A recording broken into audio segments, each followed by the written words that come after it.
जी class, आज हमारा period है टेक्निकल ड्राइंग। तो टेक्निकल ड्राइंग में आज हम पढ़ेंगे कि फॉरवर्ड एंड रिवर्स एक मोटर को कैसे डील करते हैं। एक ही मोटर जो है पहले फॉरवर्ड चलेगी, उसके बाद वो रिवर्स भी, उसको इसी मोटर को हम रिवर्स भी चला सकते हैं सिर्फ पुश बटन के ज़रिए। यानी कि एक मोटर को हम पहले एक सीमत में घुमा रहे हैं, उसके बाद अगर उसी मोटर को हमने दूसरी सीमत में घुमाना है तो हम उसको किस तरह से घुमा सकते हैं वो। अब पहले तो ये है कि कोई भी मोटर को चलने के लिए हमारे पास तीन फेज़ चाहिए होते हैं। तीन फेज़ में रेड, येलो, ब्लू होते हैं। अब इन तीनों फेजेस को एज इट इज़ बिल्कुल सीधा लगाया जाता है मोटर को। तो लेकिन जब हमने किसी भी मोटर को रिवर्स भी चलाना हो तो उसमें हम ये करते हैं कि कोई से दो फेजेस की तरतीब बदलते हैं। जैसे ये ब्लू है, ब्लू को मैं रेड की जगह दे दूँ, और ये रेड है, रेड को मैं ब्लू की जगह दे दूँ। तो मोटर को स्पीड जो होती है या मोटर की जो डायरेक्शन होती है वो एंटी क्लॉकवाइज हो जाती है। यानी कि अगर आप पहले इसको बिलतरतीब देते हैं मोटर को as it is red, yellow and blue, red, yellow and blue, तो बिल्कुल मोटर जो है बिल्कुल सीधी चलेगी, फॉरवर्ड क्लॉकवाइज चलेगी। और जब आपने उसी मोटर को एंटी क्लॉकवाइज घुमाना हो तो आपने कोई से दो फेजेस की तरतीब आपने चेंज कर देनी है। जब आप फिर तरतीब चेंज करेंगे तो वो ऑटोमेटिकली एंटी क्लॉकवाइज हो जाएगी। अब जैसे यहाँ पर देख सकते हैं, पहले हमारा रेड फेज़ आ रहा है एमसीसीबी में, magnetic conductor MCCB moulded case circuit breaker. Moulded case circuit breaker से आपका मैग्नेटिक कंडक्टर हमने यूज़ किया ताकि उसके ऑन ऑफ पुश बटन के ज़रिए हम उसको कंट्रोल कर सकते हैं। तो देन मैग्नेटिक कंडक्टर से ओवरलोड रिले में, रिले से हमारा जा रहा है मोटर के टर्मिनल प्लेट में as it is simple red phase. उसके बाद हमारा येलो फेज़ है, yellow phase as it is होता हुआ इन तीन जो चीज़ों से इनके साथ मिल रहा है। दैन हमारा आ रहा है ब्लू फेज़। ब्लू फेज़ भी हमारा पहले एमसीसीबी में, उसके बाद magnetic conductor, overload relay, relay से हमारा एज इट इज़ मोटर के टर्मिनल प्लेट में लगा। लेकिन जब हमने इसको फॉरवर्ड में चलाना है तो मैं इस मैग्नेटिक कंडक्टर को फॉरवर्ड का नाम दूंगा कि ये फॉरवर्ड चल रहा है या क्लॉकवाइज चल रही है। तो उस सूरत में ये वाला मैग्नेटिक कंडक्टर बंद होगा। इस वक्त ये ऑफ है, सप्लाई पास नहीं करेगा। जब ये सप्लाई पास कर रहा है तो तीनों फेजेस जो हैं हमारे बिल्कुल बिलतरतीब मोटर को मिल रहे हैं, तो मोटर हमारी क्लॉकवाइज चल रही है। लेकिन जो ही मैं इस मैग्नेटिक कंडक्टर को बंद करूँगा तो मैं इस मैग्नेटिक कंडक्टर को ऑन करूँगा। ये मैंने रखा है रिवर्स के लिए। तो जब रिवर्स का मैग्नेटिक कंडक्टर ऑन होगा तो ये सप्लाई बंद होगी यहाँ से आनी। अब यहाँ से सप्लाई आएगी। यहाँ पर देखिए रेड फेज़ जा रहा है पॉइंट ए में और रेड फेज़ निकल के आ रहा है पॉइंट 3 में। यानी कि पहले रेड फेज़ मिल रहा था मोटर को यहाँ पर, अब रेड फेज़ मिलेगा ब्लू पॉइंट के ज़रिए यहाँ पर। अब देखो yellow phase same as it is जहाँ पर था वहीं पर है। ब्लू फेज़ पहले मिल रहा था मुझे 3 पॉइंट से 3 पॉइंट पर, लेकिन अब वो 3 पॉइंट से 1 पॉइंट पर मिल रहा है। तो यहाँ पर ये देखें तरतीब चेंज होगी। पहले मोटर को मिल रहे थे red, yellow and blue, red, yellow and blue. लेकिन जब मैंने इसको मैग्नेटिक कंडक्टर 2 चलाया जो रिवर्स है, तो रिवर्स को चलाने के बाद मेरे मैग्नेटिक कंडक्टर को सप्लाई मिल रही है। रेड मिल रहा है इसके 3rd पॉइंट पे, येलो एज इट इज़, और ब्लू मिल रहा है इसके 3rd पॉइंट पर, 1st पॉइंट पर। तो तरतीब वही है, रेड, येलो एंड ब्लू। लेकिन सीक्वेंस हमारा जो है, जो कि सप्लाई मोटर को मिलनी है, जो मोटर के टर्मिनल प्लेट्स को जा रही थी, वो सप्लाई हमारी चेंज हो गई है। तो जिस वजह से मोटर अब हमारी रिवर्स चलेगी। तो ये ज़हन में रखिएगा कि जब भी हमने मोटर को रिवर्स चलाना होता है तो रिवर्स चलाने के लिए मोटर को हमने जो फेजेस सीक्वेंस दिया होता है तो वो सीक्वेंस को हम चेंज करते हैं। यानी कि हमने उसकी सप्लाई को चेंज करता है। कोई से दो फेज़, लाजमी नहीं होता कि आपने पहला और तीसरा ही चेंज करना है, पहले और दूसरे को भी चेंज कर सकते हैं। जैसे ये डायग्राम देखें, इस डायग्राम में ये मोटर है, मोटर को ये रेड मिल रहा है, रेड मैंने ब्लू येलो की जगह दे दिया, येलो को मैंने ब्लू रेड की जगह, और ब्लू एज इट इज़ लगा हुआ। तो ये चेंजिंग नहीं होती कि आपने लाजमी है कि आपने पहले और तीसरे को ही चेंज करना है। ज़रूरी ये होता है कि आप कोई से दो फेज़ चेंज कर देंगे तो ऑटोमेटिकली उसकी डायरेक्शन जो है क्लॉकवाइज से एंटी क्लॉकवाइज हो जाएगी। तो अब ये हमारी बननी है पावर डायग्राम। पावर डायग्राम में आपने फिर सुन लें क्या क्या यूज़ किया। एक मोल्डेड केस सर्किट ब्रेकर है एमसीसीबी, जिसको हमने 3 फेज़ दिया और 3 फेज़ ब्रेकर जिसको आप कहते हैं। उसके बाद मैंने मैग्नेटिक कंडक्टर यूज़ किए हैं, तो मैग्नेटिक कंडक्टर फॉरवर्ड के लिए और मैग्नेटिक कंडक्टर हमारा रिवर्स के लिए। देन मैंने यूज़ किया ओवरलोड रिले, जिसका नाम मैंने ऊपर मेंशन कर दिया है कि ओवरलोड रिले है ये। ओवरलोड रिले से पॉइंट आपके जा रहे हैं मोटर के टर्मिनल प्लेट की तरफ, ठीक है। अब फॉरवर्ड रिवर्स जब चलेगा कनेक्टर तो सप्लाई इसको रेड येलो ब्लू बिलतरतीब रेड येलो एंड ब्लू मिलेगी। लेकिन जब फॉरवर्ड बंद हो जाएगा रिवर्स चलेगा तो रिवर्स चलने के वक्त इस वक्त सप्लाई यहाँ से बंद हो जाएगी और सप्लाई यहाँ से आके इससे मिलेगी। अब यहाँ से देखिए रेड फेज़ आपका आ रहा है और रेड फेज़ थर्ड पॉइंट पर जा रहा है। थर्ड पॉइंट में यहाँ पर आपका रेड आ जाएगा। जब रिवर्स चलेगा तब रिवर्स की सूरत में यहाँ पर रेड आएगा, येलो आएगा यहाँ और यहाँ ब्लू आएगा। लेकिन जब हमारा फॉरवर्ड चलेगी तो फॉरवर्ड में यहाँ पर रेड आ जाएगा और यहाँ येलो ही और यहाँ ब्लू आ जाएगा। ये फॉरवर्ड की सूरत में होता है और ये रिवर्स की सूरत में। तो मोटर को यहाँ पर हम थ्री फेज सप्लाई देते हैं और इसके टर्मिनल प्लेट को पहले तीनों पॉइंट्स को हम सप्लाई देके अगले 3 पॉइंट्स जो होते हैं उनको कॉमन कर देते हैं ताकि ये स्टार में जुड़ जाए। तो इस चीज़ की को हम कहते हैं इसकी मोटर की पावर डायग्राम। अभी हम इसकी कंट्रोलिंग करेंगे। कंट्रोलिंग कहते हैं कि आप इसको कंट्रोल किस तरह कर रहे हैं, आप किस तरह आप पुश बटन लगाएंगे कि ये पहले फारवर्ड चले फिर रिवर्स चले, या कौन सा पुश बटन फारवर्ड का पुश बटन दबाऊँ तो ऑटोमेटिक ये फारवर्ड चल जाए, फिर इसको ऑफ करके रिवर्स का चलाऊँ तो वो रिवर्स चल जाए। उसको हम कहते हैं कंट्रोलिंग। कंट्रोलिंग के लिए हम पॉइंट्स यूज़ करते हैं, इसके कंट्रोलिंग पॉइंट्स या हेल्पिंग पॉइंट्स इसको बोलते हैं हम लोग।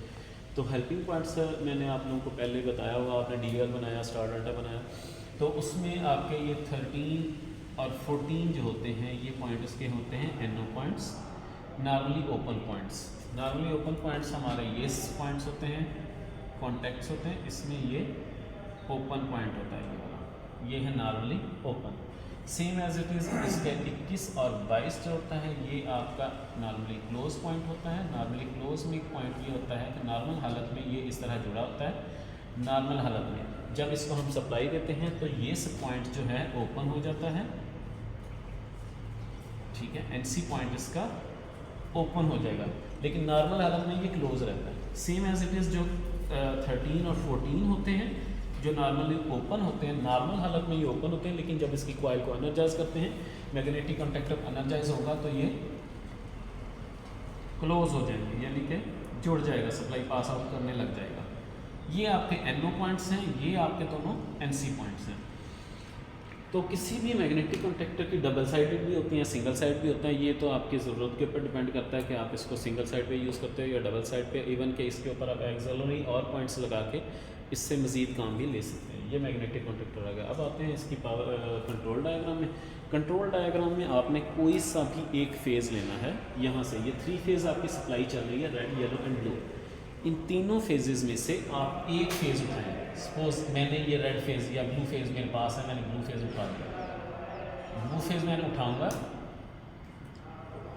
तो सबसे पहले हम लगाते हैं एक small circuit breaker single pole, क्योंकि ये सिंगल फेज सप्लाई से हम सप्लाई लेते हैं तो सिंगल फेज सर्किट ब्रेकर लगेगा। सिंगल फेज सर्किट ब्रेकर को आप डायग्राम इस तरह भी शो कर सकते हैं और इसको आप इस तरह से भी शो कर सकते हैं। तो ये भी सर्किट ब्रेकर है, वो भी। अगर हम पहले वाली डायग्राम्स को डील करें तो पहले वाले डायग्राम में मैंने आपको इस तरह बनाया था, तो आप इस तरह सीबी में हम उसके बाद हम लगाते हैं ओवरलोड रिले। रिले के नॉर्मली क्लोज पॉइंट, अगर आप थर्मल ओवरलोड रिले यूज़ करें तो आप नॉर्मली क्लोज पॉइंट उसके NC पॉइंट यूज़ करेंगे जो कि है 95 एंड 96, ये यूज़ करेंगे जो कि क्लोज होते हैं। और रिले का सिंबल आपने साथ बना देना है, ये आपका नॉर्मल सिंबल बन गया। इसके बाद हम यूज़ करते हैं ऑफ पुश बटन।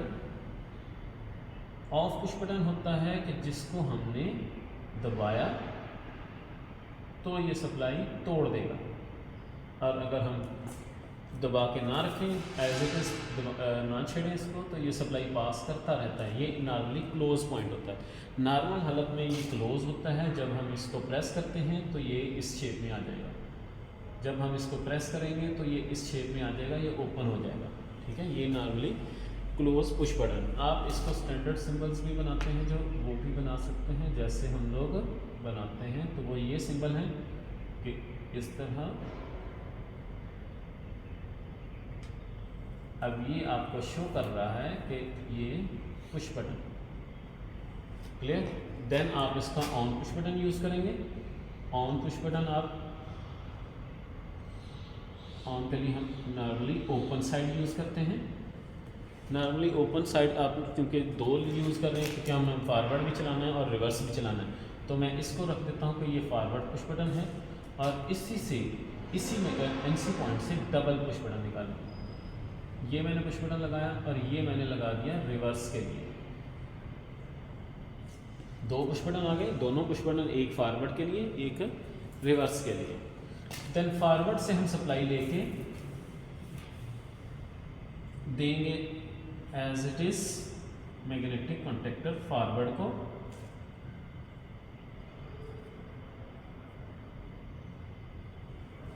ठीक है। इसी तरह रिवर्स से सप्लाई लेके हम देंगे रिवर्स के मैग्नेटिक कॉन्टेक्टर रिवर्स को,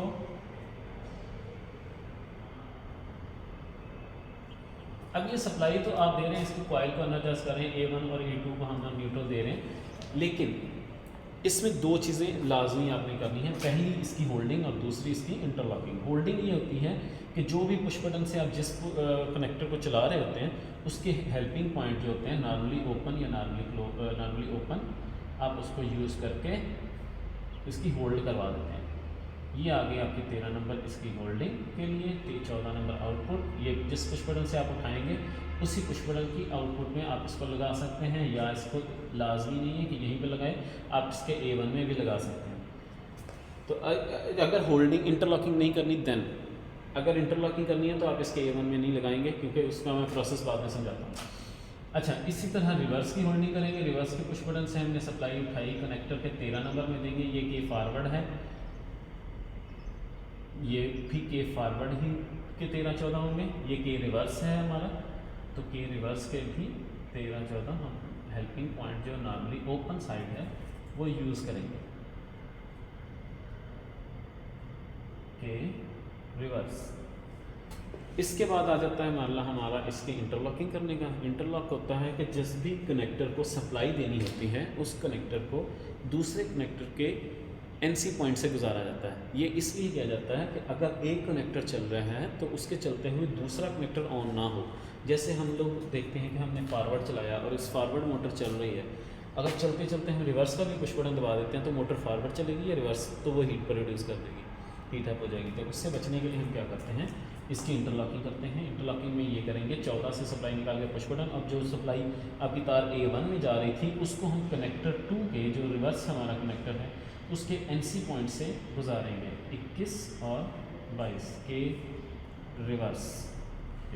सेम एज इट इज़ ये जो के रिवर्स है, इसको सप्लाई देने से पहले हमने कनेक्टर के दूसरा कनेक्टर जो हमारा चल रहा है उसके फॉरवर्ड कनेक्टर से सप्लाई लेंगे के फॉरवर्ड के NC पॉइंट्स। NC पॉइंट्स जो होते हैं वो जुड़े हुए पॉइंट्स होते हैं, 21 और 22, ये हमारे दो चल गए। इसके बाद रह गई इन दोनों को न्यूट्रल प्रोवाइड करना। तो न्यूट्रल हमारी ये होती है कि आप लोगों ने इसके A2 को और इसके A2 को आपने कॉमन करना है। कॉमन करके आप ये न्यूट्रल ऊपर ले जाके, ये हमारे पास न्यूट्रल का पॉइंट है, ये आपने न्यूट्रल लगा दी यहाँ पर। तो आपके कनेक्टर को जो हेल्पिंग पॉइंट और कंट्रोलिंग पॉइंट जो भी हमने करना था, इसके होल्डिंग करवा दी, इसकी इंटरलॉकिंग करवा दी, इसके एक्सली को सप्लाई दे दी, ये यहाँ पर होगी। ये इसके एक्सली पॉइंट्स हैं A1 और A2, ये इसके 21-22 NC पॉइंट हैं, ये इसके 13-14 NO पॉइंट हैं। तो इनको यूज़ करते हुए हम इस तरह दो पुश बटन लगाएंगे, एक फॉरवर्ड का पुश बटन लगेगा, एक रिवर्स का पुश बटन लगेगा, और इस तरह से ये कंट्रोल हो जाएगा। अब आ जाते हैं इसकी लाइटनिंग के लिए। चलिए लाइटिंग जो है हम दूसरे सर्किट में समझेंगे, अभी ये यहाँ तक समझ आ जाए तो वही अच्छी बात है।